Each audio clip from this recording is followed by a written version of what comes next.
This conference will now be recorded. So anyway, where was I?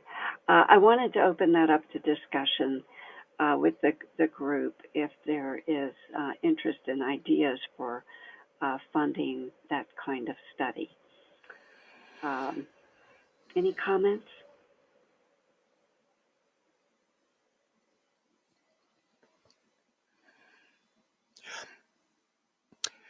Yeah, this is Bob Downs, and yeah, I thought the poster was great, um, and so yeah, I was disappointed to see it wasn't funded, but there are only so many that can be funded. But I'm wondering if there might be, I guess since Jessica's a student, if there might be some funding for students that's available. From other sources, not necessarily, the kinds of funds that we're looking for people who are employed full time. The other alternative would be to put together something, a proposal that's a little bit bigger, and just seek funding from one of the agencies or perhaps a foundation.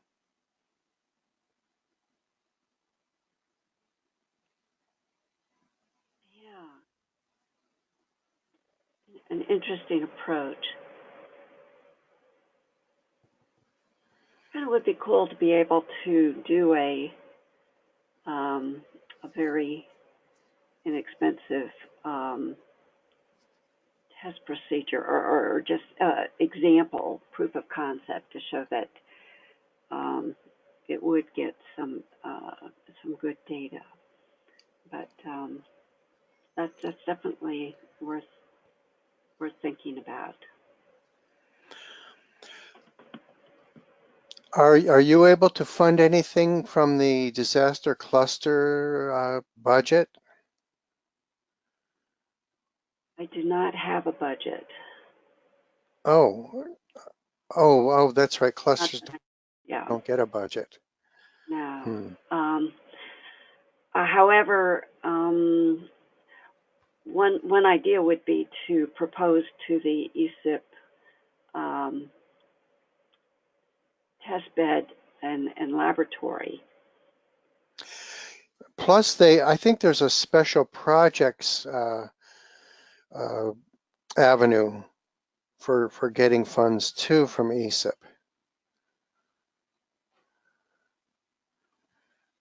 Yeah.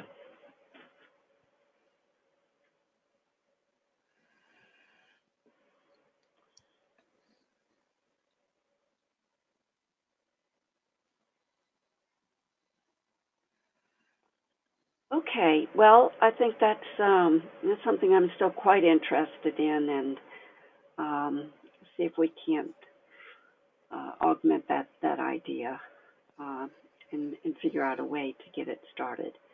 But let's see. I'm just going to capture Bob's idea there too. Um,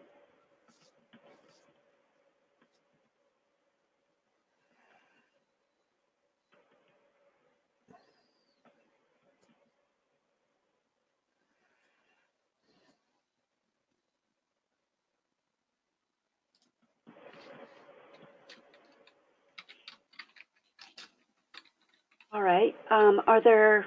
Is there any other feedback from the summer meeting and our discussions on the operational readiness levels and trusted data to bring forth?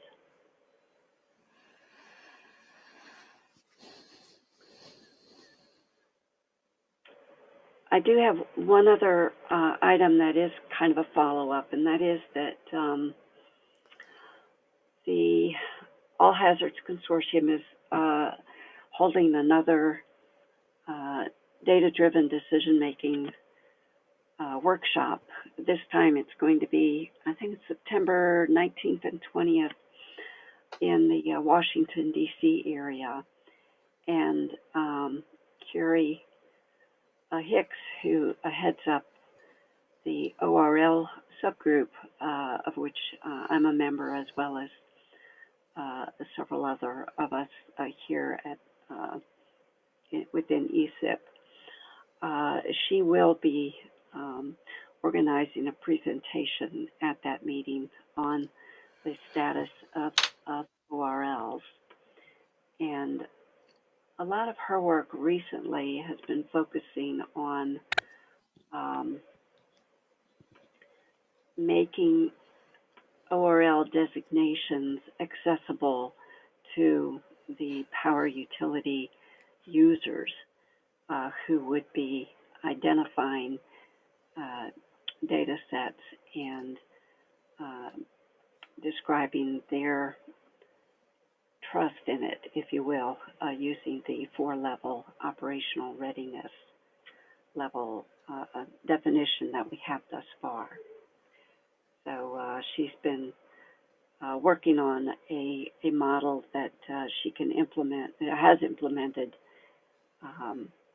in a GitHub environment to support other utilities. She's with Duke Energy, and so it's really that community of users. So that is also coming up as an event. Is that event open for others to attend? I believe we can get invitations from Tom Moran. I know, actually, no, Bob Chen had asked, and Dave Jones was checking into that, and I don't know if Dave got a response. This is Bob. Yeah, Tom, I asked Tom directly and he said, okay. Although, Bob, we should talk offline because I just realized I have a conflict of sorts. So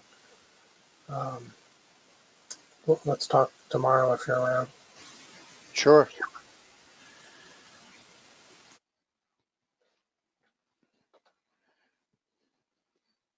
All right. I'm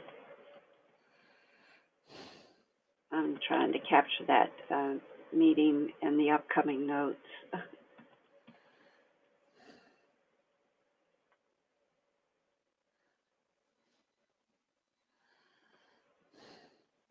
And Dave is presenting on GeoCollaborate in the afternoon, too, on the 19th.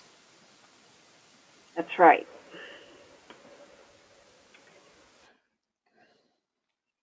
So I'll try and add a few more notes. I know there will be a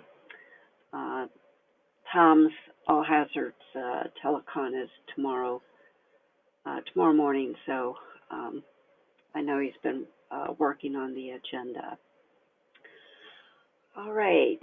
So the other topic I wanted to bring up today is the ESIP webinar series, the socioeconomic value of earth science data, information, and applications. So Arika, I think I pronounced her name that way, had reached out to me back in July about participating, and so their series, in fact, they just had a discussion or a webinar this week. It's usually on the first Tuesdays, and so we were looking at getting scheduled for November, and I did negotiate a different date because I didn't want it to conflict with Election Tuesday, so which is November 6th. So we are scheduled for Thursday, November 15th. And we have a couple of weeks to come up with a good title. I've been going back and forth with Dave Jones on the title. But the idea was to really kind of look at the economic value, the socioeconomic value of data from the perspective of the disastrous community that we are working with. And we had been focused primarily on the All Hazards Consortium, although I know, Maggie, you've been working with your California earthquake and broader disastrous community, and I think it would be worthwhile to be more inclusive. But we were kind of looking at focusing on that idea of data-driven decision-making. So one of the proposed titles was something along the lines of managing disasters through improved data-driven decision-making.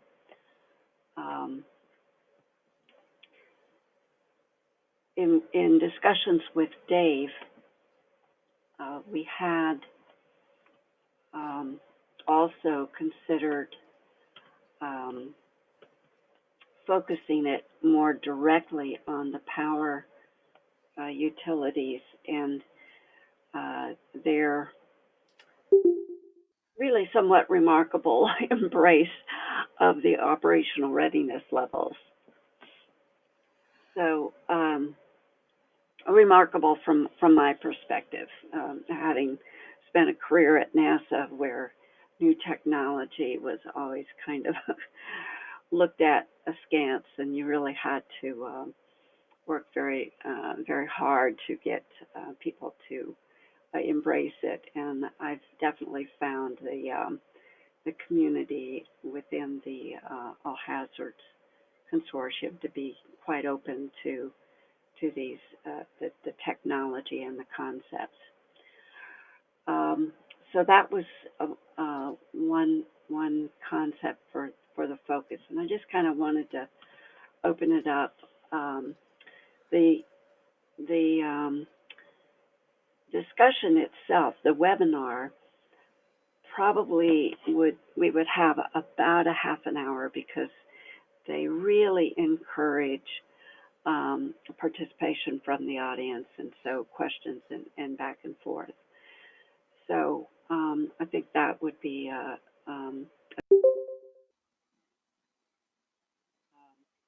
so ideas and comments.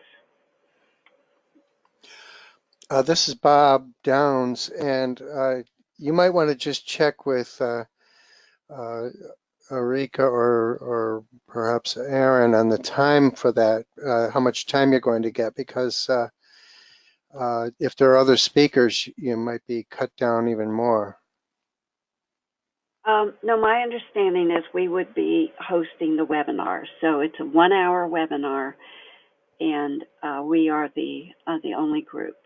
So it's great. Yeah, whomever we invite.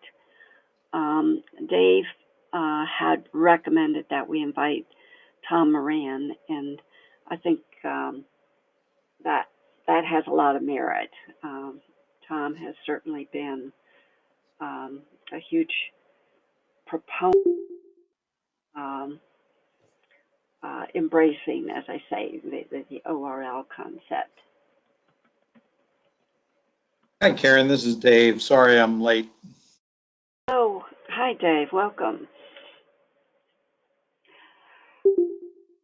So, yeah, we're just now talking about the webinar on November 15th.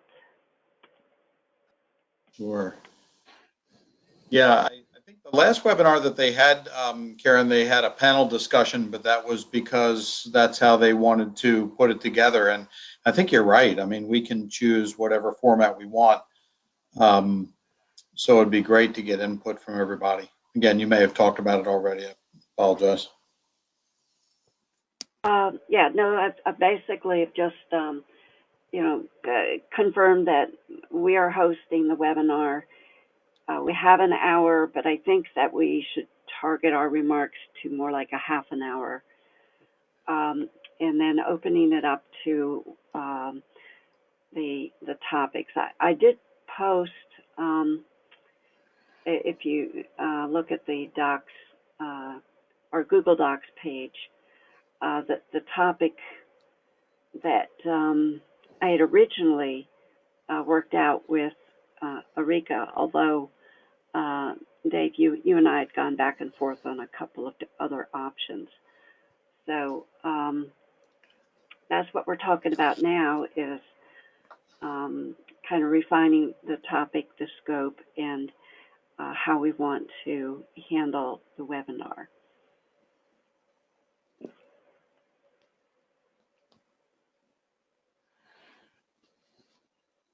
So let me just kind of open it up a little more specifically. As I'd mentioned, one idea was to really focus on just one community interaction that we had, that being our work with the operational readiness levels and the All Hazards Consortium with the power utility community as a primary focus. And the other idea might be to broaden that a bit more and tap, some of the other communities that folks have been working with. And we've had some really good interactions with Maggie Glasgow's group in California. And so we could handle this as a panel type format and in the webinar and cover a couple of perspectives. So maybe some ideas about that approach, and so I'm listening. Aaron, this is Dave. Did we want to, with the title, you may have talked about that before. I know in the title that we've been playing with, it has it has about the movement of fleet utility vehicles. But should we make it a little bit more generic so we can get maybe Maggie to talk about the importance of data in real-time decision making? I think that's certainly worth discussing, and maybe Maggie, what do you think? Sure, yeah. Would this be in context with, did you want me to talk, or did you want somebody from California to talk, or? Well, that's what we can decide today. So we have the format that we could use could be a panel where we have 2 or 3 people talking about different aspects.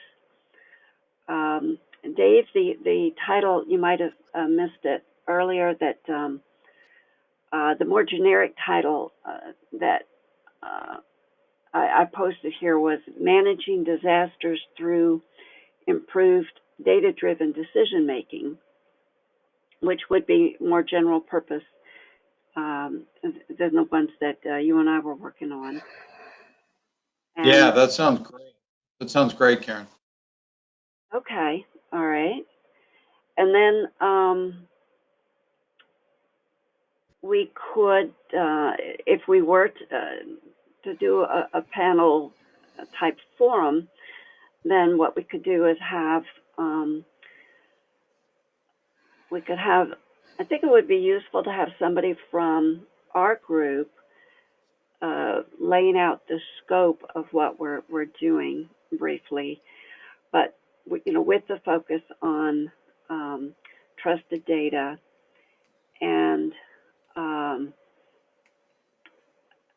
I've been kind of big on the idea that we do that we have use cases that we focus on, so that we can be very specific in how we address users' needs with very specific data or data types, and then doing test beds or prototypes or exercises of that use case with that data, and getting specific feedback from the users. So that's kind of the context that I believe we have evolved within our cluster and have been using.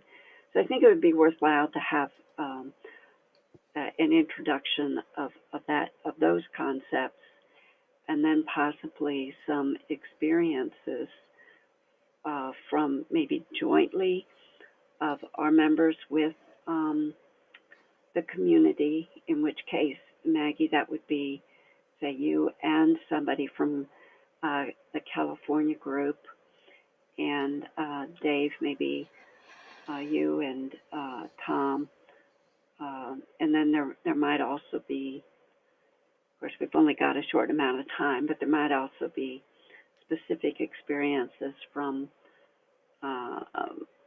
Bob Downs, Bob Chen, and your group, because certainly socioeconomic value of data is something that you're very much focused on. So I don't know if that's something that that would be one idea of how we could proceed. So comments? Hey, Karen, this is Dave. One of the things that's coming up as well, I'm not sure if you're planning to be there, but on September 19th and 20th is the meeting at the Edison Electric Institute, run by the All Hazards Consortium. It's a data-driven decision-making kind of titled meeting. Right. There might be more refining that we can come out of that meeting with, so we can leverage some things that maybe are, either updated or already put together for this November 15th meeting. And then, try to keep it simple and have, maybe we just have it as us and Tom Moran and Maggie and one person. And we just, keep it at that.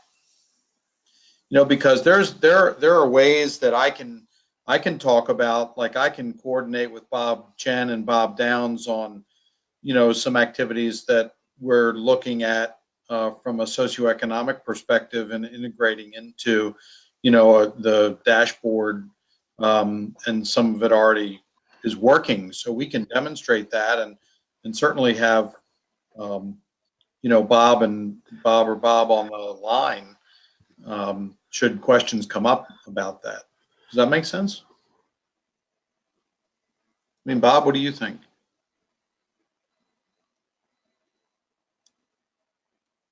Sorry, I couldn't get to the mute. Well, actually, Bob Downs just gave a ESIP webinar on Tuesday, and the most you can really fit into one of these is 3 speakers, and even that was a little tight. So, I mean, I think picking either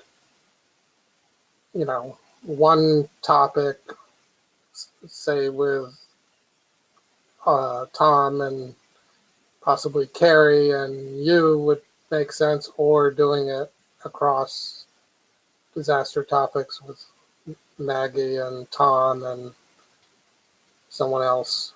We have to pick one or the other. You can't try to cram too much into a single webinar. And we're happy to just, work with you, Dave, on if you're presenting. That's no problem. Yeah, I think, I mean, you are right in that when you have a webinar, the more you can minimize the number of people on it, the more you minimize the handoffs and the potential problems. So, oh, go ahead, Dave. Sorry. I'm sorry, I was just saying that, but a highly coordinated panel could make it pretty effective. Maybe we should take a stab at creating a PowerPoint slide of how it could work, and then we start refining it over the next couple of weeks. Go ahead, Maggie. Oh, I was just going to say, if we were going with what Karen was saying, where we kind of talk about an overview and talk about the sort of the process, and then maybe go with the use case. I could talk about the use case, whereas maybe you, Dave, and Tom could talk about the sort of overall process and objectives. if that would make sense to kind of cut down the, sort of amount of talking, and then we could, focus the last part on the question and answer.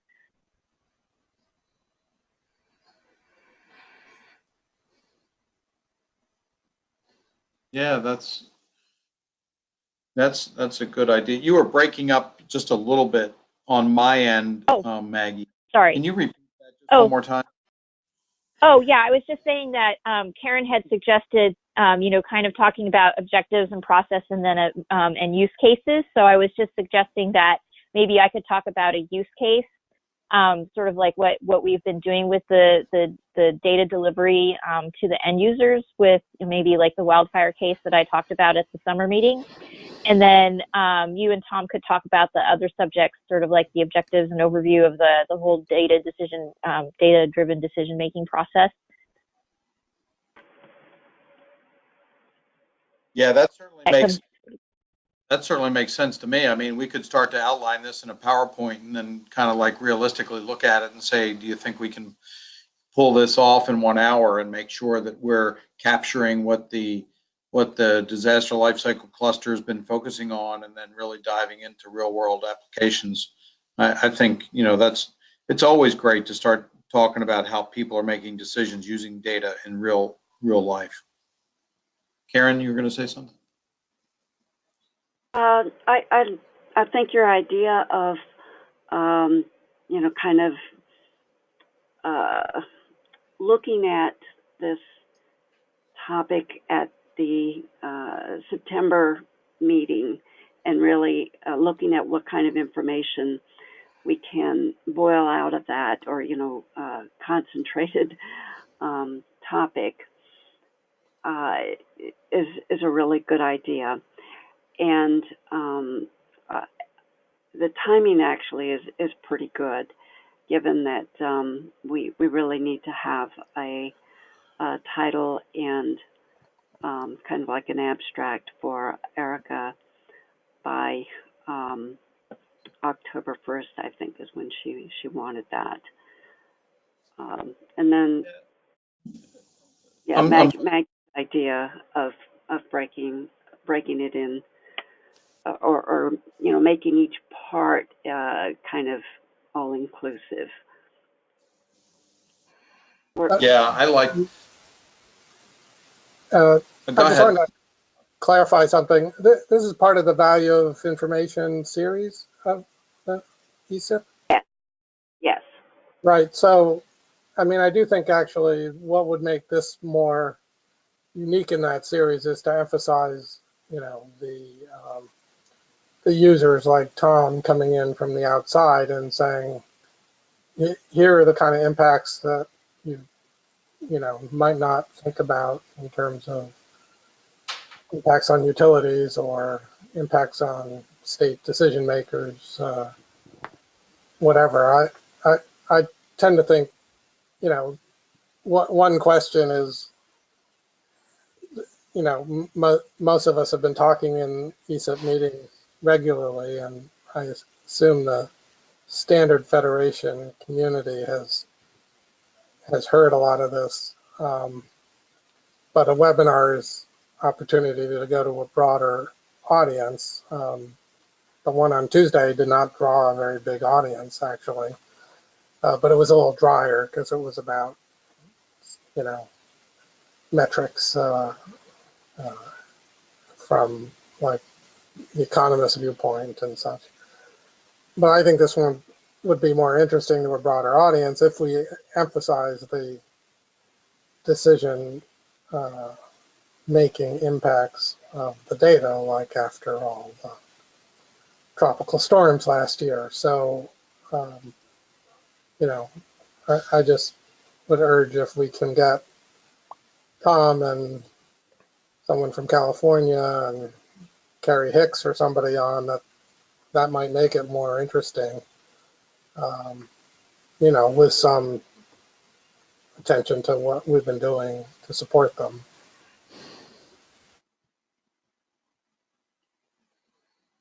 Yeah, that makes a lot of sense, and I think that Tom Tom's a very good speaker when it comes to showing the value of not only information, but how it can be accessed and shared. So, you can make restoration of power more efficient and all that kind of stuff. I mean, that would certainly add a lot to it. And the other thing I was thinking about, Karen, is the value of these September 19th and 20th meeting is that we might get some real good feedback and information from like folks at FEMA and in the logistics area, and some get some insight for where they're headed and how they really value the things like that we came up with, the ORL levels. I think that's kind of important to show the relevance of the ESIP disaster lifecycle cluster and what we're doing to contribute to these decision-making environments and increasing the value of this data, when it's used and accessed in a timely fashion and stuff. So, we might come out with some good slides or some good facts to put into this webinar based on that meeting. It would be great if somebody could be telling about how they used the level that was assigned to a particular data set to improve their particular decision for some kind of event that took place. How it actually improved their decision-making capability. Yeah, that's a great idea, Bob. I'm not sure if it's mature enough to be able to do that quite yet, but I know Carrie Hicks has, is taking. She's already working the ORL model within Duke Energy, but I don't know exactly how that has translated to any particular decision-making event. Yeah, it'd be nice to hear that it saved lives. Really? Well, I think we're probably heading in that direction. I'm just not sure if it's been implemented yet anywhere. However, the path that we're on, boy, FEMA is really, in some parts of FEMA, really have taken a liking to it and want to further evolve it, which is very exciting. And I think we're going to see a lot of discussion on that on the 19th and 20th in DC.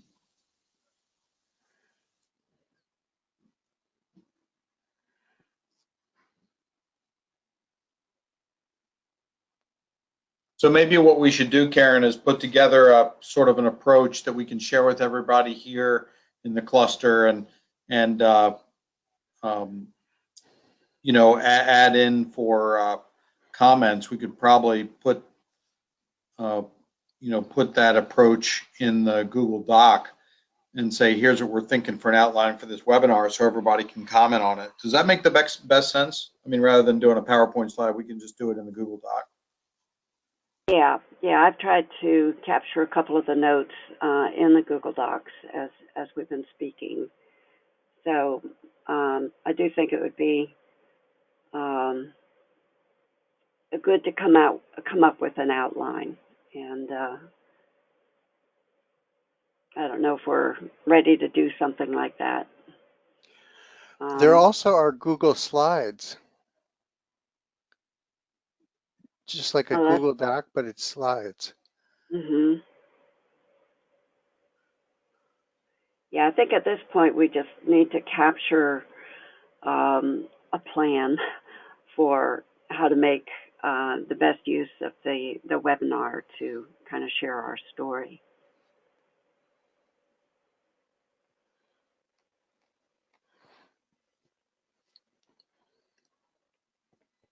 So yeah, Dave, when you get a chance to get online to the Google Docs, a couple of notes in there. I was just going to ask Karen, can you put the Google Docs link in the chat window? Because I have bookmarks, and I have too many bookmarks in my disaster cluster folder, and I have a lot of different Google. There it is. Awesome. Yep. You were able to do it. Thank you, Jess. You're awesome. Great. I'm in. Yeah. Okay. So we're at the bottom. Yeah. Well, topics include, and so you came in when we really started talking, yeah, about the, there you go, All right. disaster classification. Good. Okay. I see this Google Doc is up to like 40 some pages. Hmm. It goes back a couple years. Well, that's pretty good. It's keeping it all in one place. Yeah. Um, Maybe I could ask Bob Downs. You said that you just went through the webinar experience, and are there any recommendations you have, having just gone through it? To Well, I mean, I know you've already said don't try to do too much, but any specific ideas to share? when we did it, we had a pre-meeting a couple weeks earlier that Eric had organized, but she just went on maternity leave. I think her baby might be due like any day now. Yeah. So I'm not sure when she's going to get back from that. But she had organized uh, this pre-meeting, and she called it a dress rehearsal or something. But we really didn't go through our slides. We just kind of organized ourselves, and that was really valuable because we ended up switching the order of the presenters, for example, and it gave us an opportunity to see what the other people were going to be presenting, so that people could revise their slides to make them more complementary, if possible. And so we also had an opportunity to just give a summary of what we'll be talking about, and that helped the moderator, Jay, to be able to introduce the sessions.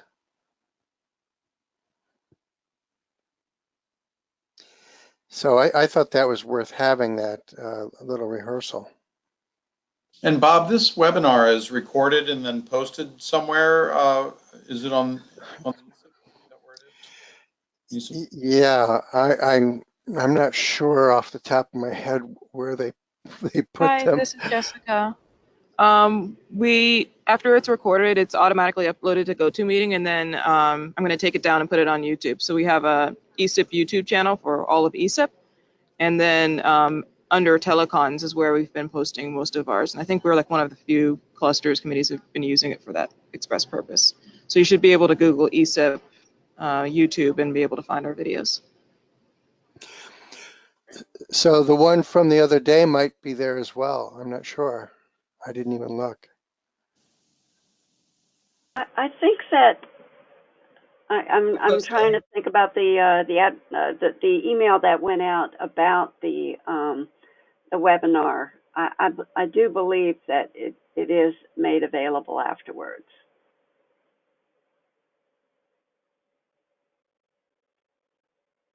And yeah, Jessica's probably right. That would be a good place to look for it.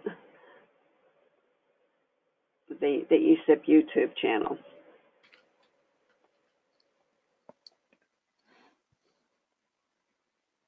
If you're online, I did just post the YouTube for that specific webinar. Oh, great. Right. Mhm. This conference will now be recorded.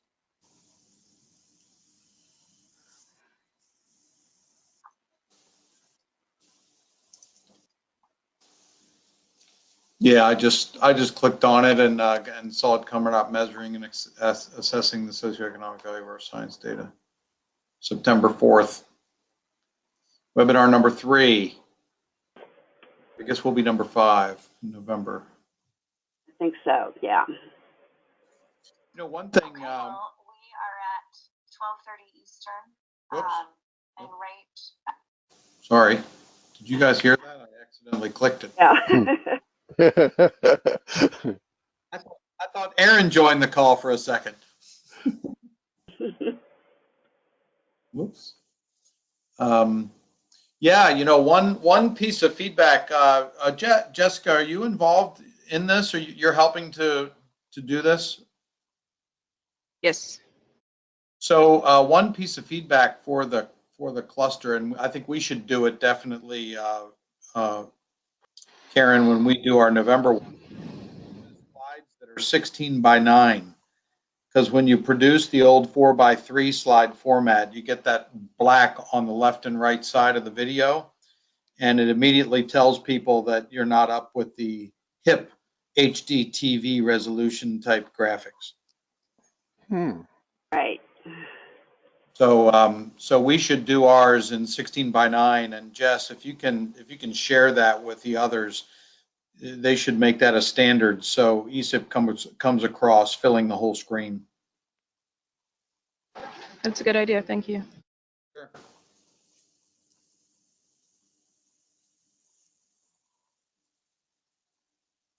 Well, this is great. I mean, I'm going to take a look at this. I'll take a look at this video, and maybe we should just use the Google Doc to put our outline together and get everybody's input, and then we execute. Yes. Yep. So, yeah, it's 2 weeks to the data-driven decision-making workshop in Washington, and then we would have another 10 days or so in order to get our inputs to Erica. So I think that over the next 3 weeks here, then we can make some progress. But I think if I were to what's the word I want? Summarize. I think where we are is to focus on end user experiences. So the webinar can have more of a panel approach where we introduce, but then have some experiences from the California team, and then experiences from Tom Moran, Carrie Hicks, and hopefully we can refine the key points that we'd like to make over the next couple of weeks, especially with the opportunity of seeking some feedback from FEMA and the public utilities when they see the work ongoing with ORLs at that workshop.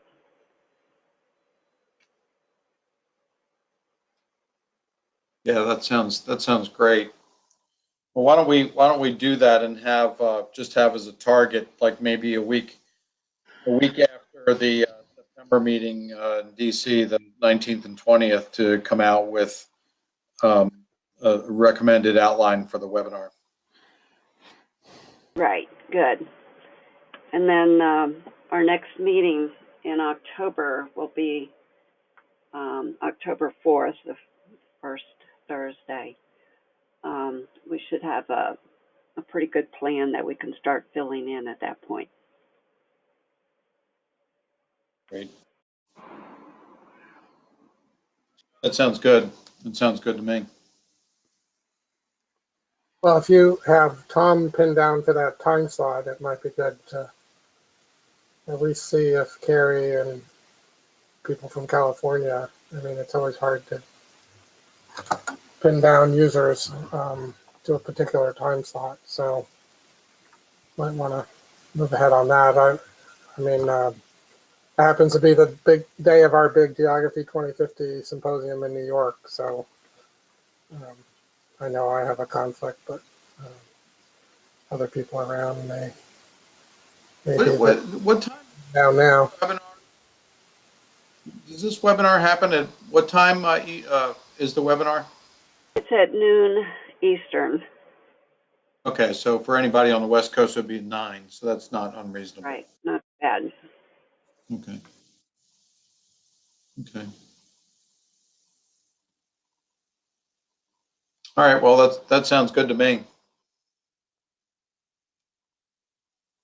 Well, very good. All right, so action items would be to produce an outline. I just stuck a date of September 27th, which would be just a week before our meeting, our next conference call, October 4th. Okay. Progress. All right. I think we can call it a day then. Getting back into the swing of things here after the hectic summer. All right, everybody, keep an eye on that storm in the Atlantic. All right. Great. Thanks a lot. Great. Thanks, everybody. Thanks. Bye. Thank you. Hi, everyone. Bye-bye.